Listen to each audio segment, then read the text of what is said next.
नमस्कार बच्चों, third year की क्लास में सभी बच्चों का स्वागत है। आज अपन नया टॉपिक पढ़ेंगे, फ्रांस की क्रांति।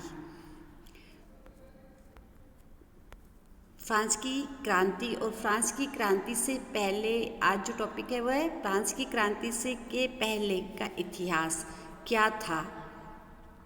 फ्रांस यूरोप का एक शक्तिशाली देश था और इंग्लैंड के बाद उसी की गिनती आती थी।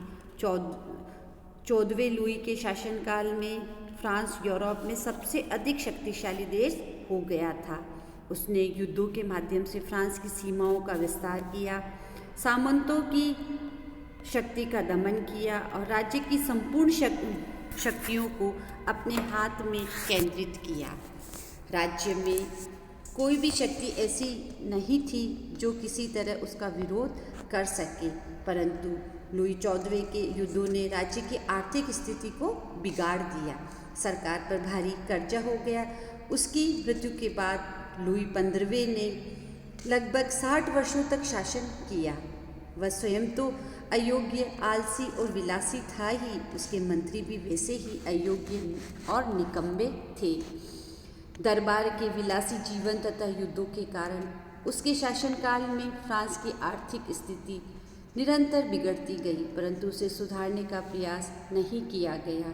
इस प्रकार देखते हैं कि लुई 14वें ने जो साम्राज्य उसको दिया था, लुई 15वें ने उसकी हालत बहुत ज़्यादा बिगाड़ दी थी।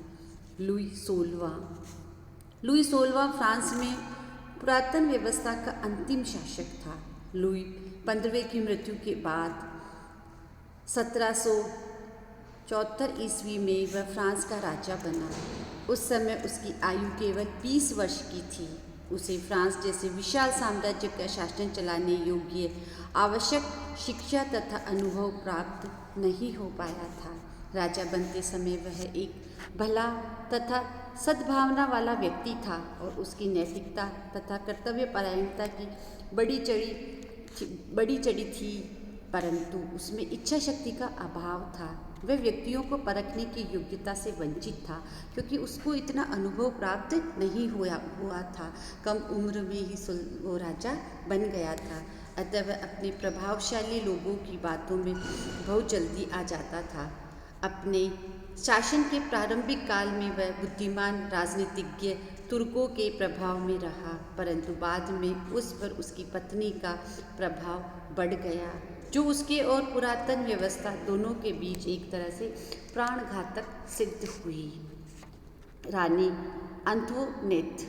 लुई 16वें की पत्नी रानी अंतोनेट ऑस्ट्रिया की राजकुमारी थी। लुई के राज्याभिषेक के समय वह 19 वर्ष की थी। यूरोप की राजनीति में ऑस्ट्रिया फ्रांस का शत्रु था, अतः फ्रांसीसी लोग भी शुरू से ही यह वैवाहिक संबंध पसंद नहीं करते थे और वे रानी को हमेशा घृणा की दृष्टि से देखते थे। रानी काफ़ी सुंदर और उत्साही महिला थी और लुई के विपरीत उसमें बहुत से गुण भी विद्यमान थे, परंतु उसमें बुद्धि का अभाव था और उसकी निर्णय शक्ति का दायरा सीमित था। रानी बनने के बाद वह हठी होती गई, क्योंकि उसमें भी योग्यता और अनुभव दोनों का अभाव था।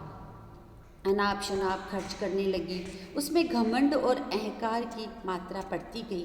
वह आमोद प्रमोद की शौकीन बनकर भोग विलास में डूबती चली गई। उसका आचरण भी ठीक न था और उसकी वजह से शीघ्र ही वह समूचे फ्रांस में आलोचना का विषय बन गई। उसके चारों ओर स्वार्थी तथा चापलूस लोगों का घेरा बना रहा, जो उसे हमेशा गलत सलाह देता था और उसे इस तरह के कार्य करने के लिए प्रेरित करता था जिससे कि उनका फ़ायदा हो सके।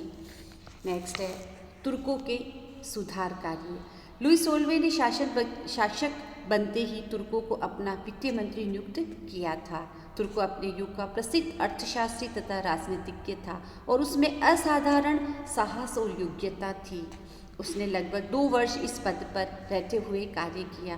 फ्रांस की आर्थिक स्थिति को सुधारने के लिए उसने बहुत प्रयास किए।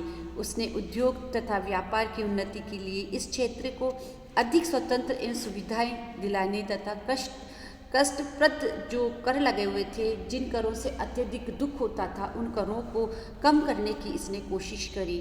फ्रांस के दिवालियेपन को दूर करने के लिए उसने राजा को 2 उपाय बताए। पहला था सरकारी व्यय में कमी और दूसरा था सार्वजनिक धन की वृद्धि।